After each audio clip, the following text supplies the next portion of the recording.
Hello and welcome to Bearly Homesteading. This is Lumberjack and Mama Bear, and today we are getting ready for spring planting. So we're going to be building a grow box and starting some seeds for the garden. Now for many of you this may be a little bit late to start seeds inside, but for us we just got a foot of snow the other day and it's a good 2 months before we can plant anything in the garden. At least in the open beds. We do have some greenhouse and some cold frames that we're hoping to get some things planted a little earlier.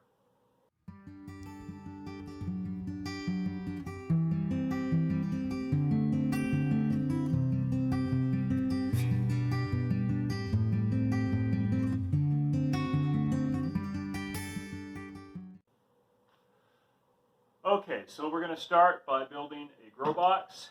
This grow box is a very simple setup. Basically, you have a plastic storage container that you can pick up at any big box store, or you can even buy at the dollar store. And then we have a simple clamp lamp. These can be picked up at Lowe's or Home Depot.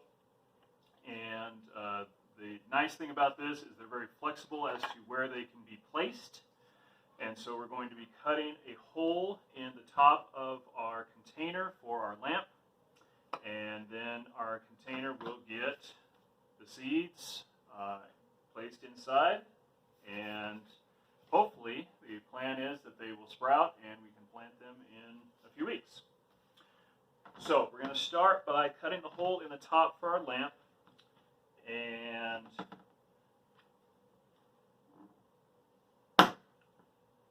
just got some heavy duty shears. I'm going to cut a slit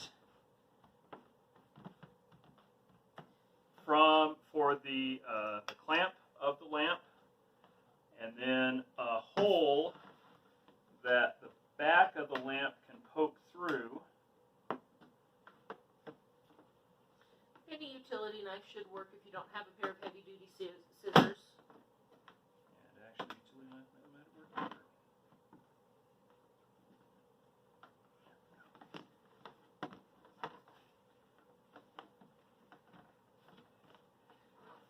This doesn't have to be perfect. We just need clearance for the back of the lamp. We're not trying to seal it off.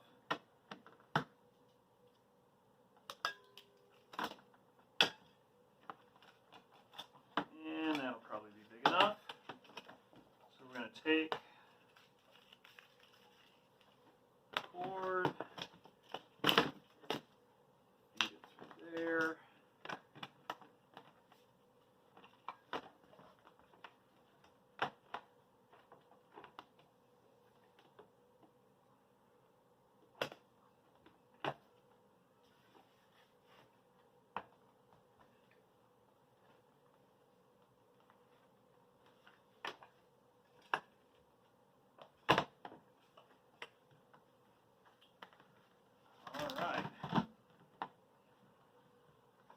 That is really good enough. So the clamp is attached here on this long cut that he did, and then the back of the light is here, which allows us to turn it on or off from outside without having to remove the lid and break whatever moisture content that we can contain in there to help the plants grow.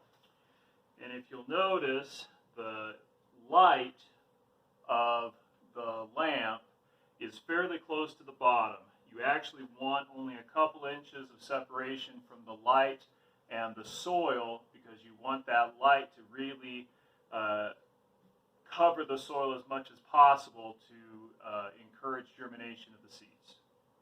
Now we've turned to this because we just don't have anywhere in our house where we can put seeds or baby plants to grow where they would have the right light, the right heat, and the right moisture.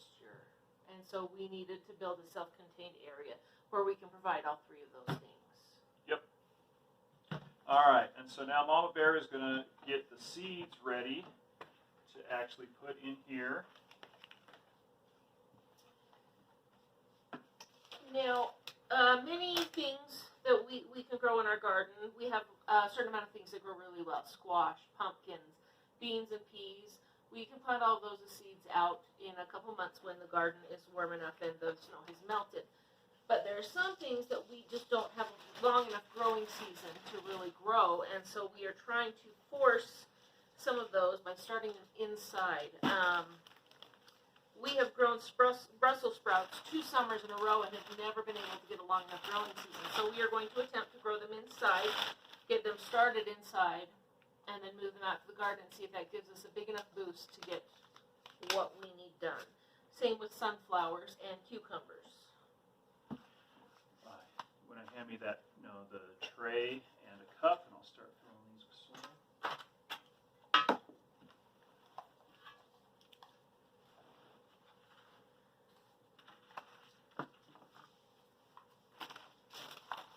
Now another thing that we're going to experiment with is these are some pumpkin seeds, some squash seeds, and some sunflower seeds that are from the plants we grew last summer.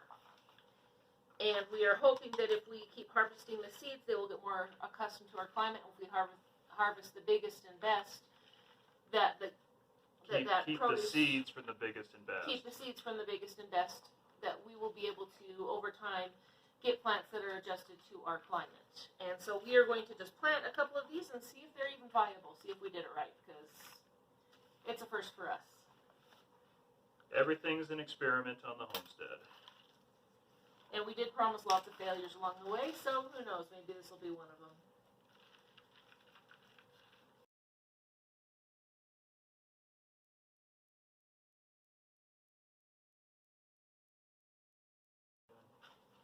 Alright, so right now I'm planting Brussels sprout seeds.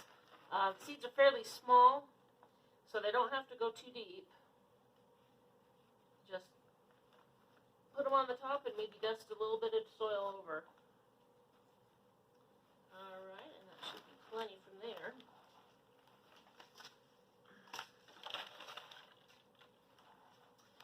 Now, a great way to mark your plants, you can use popsicle sticks or buy little pokey thingies that you can write on to stick in there, little tags. I found that clothespins work really well. I just write whatever it is and then clip it on the row, and then I know what's in there.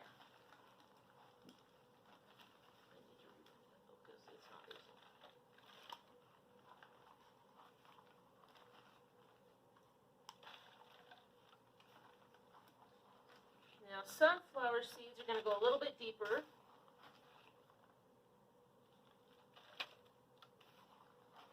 They are bigger and they'll need a little bit more room, a little bit more soil.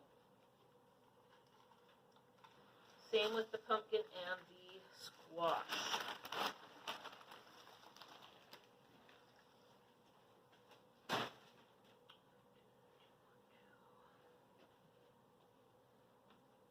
In fact, if you want to have all of them marked before you put the seeds in, that way you don't forget which ones you put seeds in and double dip. Not that I would ever do anything like that.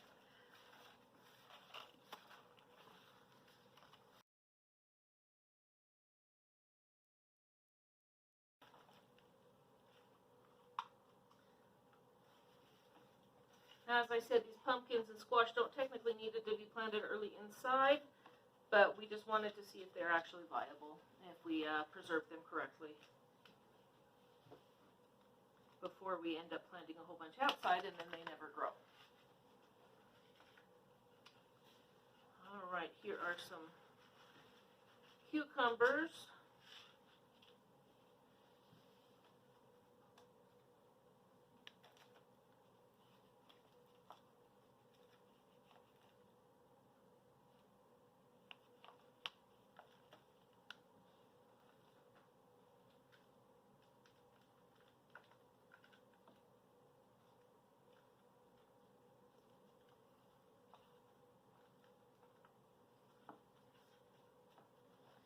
And those were a regular straight edge cucumber. And I wanted to try a couple of pickling cucumbers also. See if we can harvest just the little ones that you just eat whole. My kids love those.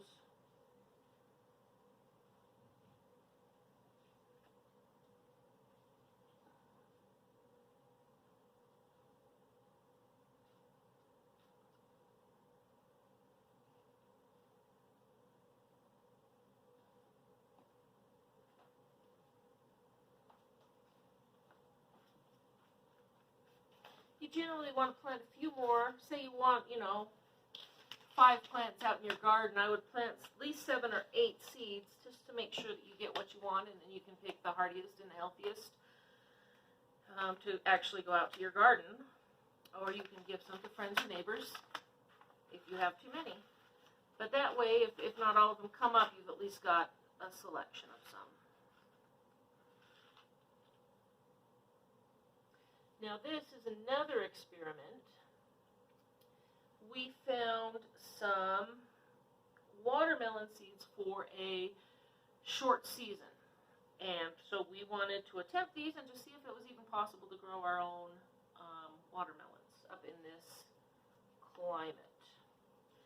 I think because they're short season, technically they're within our growing season length, but we'll see if the birds eat them all.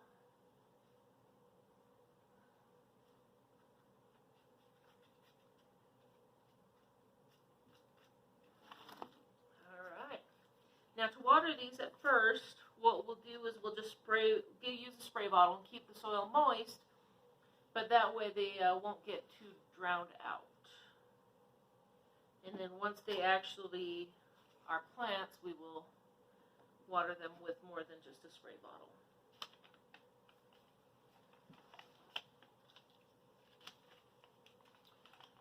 So we'll check in probably a few days, maybe a couple weeks, and see how our sprouts have done. Okay, so this is about day 3 on our seed box, and we found out very quickly that the light bulb was too hot. And as you can see in here, we melted our plastic planter. The cardboard recyclable ones are doing fine, but the plastic one is definitely melted. Because of the heat, we had to use these boards to prop the lid up a little bit, raise the light bulb above to stop the melting. And because of that, we had to be very vigilant in our watering to make sure that we had enough water and that the soil didn't completely dry out too much. So we just replaced the light bulb with hopefully a light bulb that isn't quite so hot, and we took the boards out and we're going to see what happens. It was an LED light bulb. The first light bulb was an incandescent. I came down to turn on the light this morning and found we have seeds growing. We planted these on Saturday, and today is Wednesday. So that's not very long at all for some of these seeds to start. So far, it's looking like the Brussels sprouts has got just a couple popping up. And that row over there is the cucumbers, the cukes. So that was really quick, and we will see. We'll keep watching over the next couple days and see if anything else pops up. All right, so it's been about a week since we planted the seeds, about a week and a half. So let's see how they are doing. All right, and it looks like at least one of everything has come up. However, you'll notice that because of the way the light is situated, the light's in the center, so the seedlings on the edges are all getting really leggy because they're trying to stretch to get to the light. So what we're going to do is we're going to rotate all of these and move the ones on the edges into the center and see if we can't get them to even things out a little bit.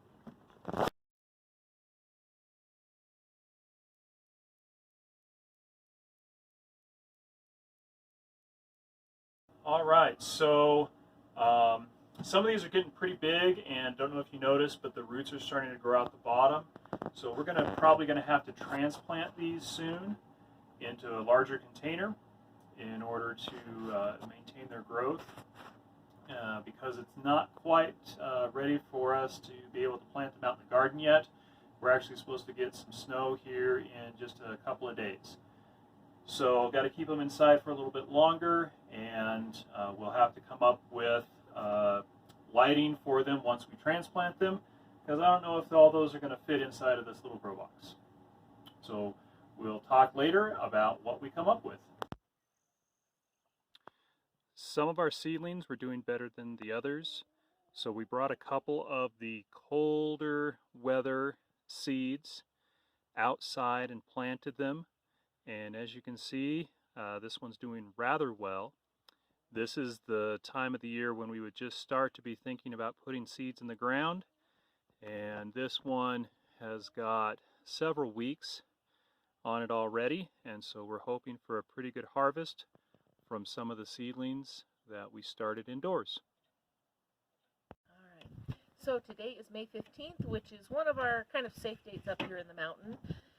It's the date when hopefully things are finally getting warm enough to plant outside.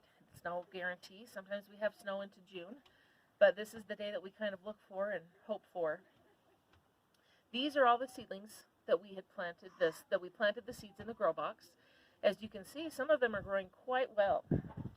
As they got bigger, we planted them in regular drinking plastic cups, poked a couple holes in the bottom for drainage because overwatering will kill them, and it's one of the main killers. This is our pumpkin plants that we had saved the seeds from our own pumpkin and dried. Every seed that we had harvested last year had at least one plant that came up, so our seeds were successful. These were some green peppers that we actually planted a few weeks later, and we just pulled these seeds from a green pepper that we bought at the grocery store and that we cooked up for dinner, and we saved the seeds and planted a few of them, and they are growing quite well.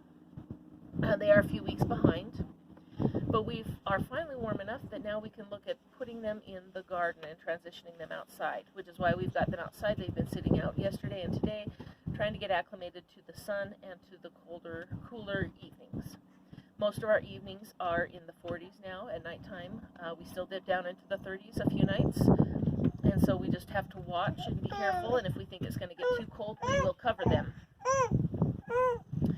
So for us, this has been quite a successful test and adventure, and we will probably be doing this in the future because it's given us several weeks start on a lot of plants that we would just barely be getting to the point that we could plant seeds in the garden. So hopefully we'll be a little bit ahead on some of these plants. We've got Brussels sprouts here, which we have not been able to successfully grow starting them in the garden because the season's not long enough. So hopefully we might be able to get a couple Brussels sprouts. Same with peppers. We've got a couple squash here, pumpkins. Only one of our sunflowers survived, and some cucumbers, which is also another difficult plant, and they're probably our weakest. Some of them are already blossoming, but the plants themselves are not very big. So we'll see what happens to them in the garden.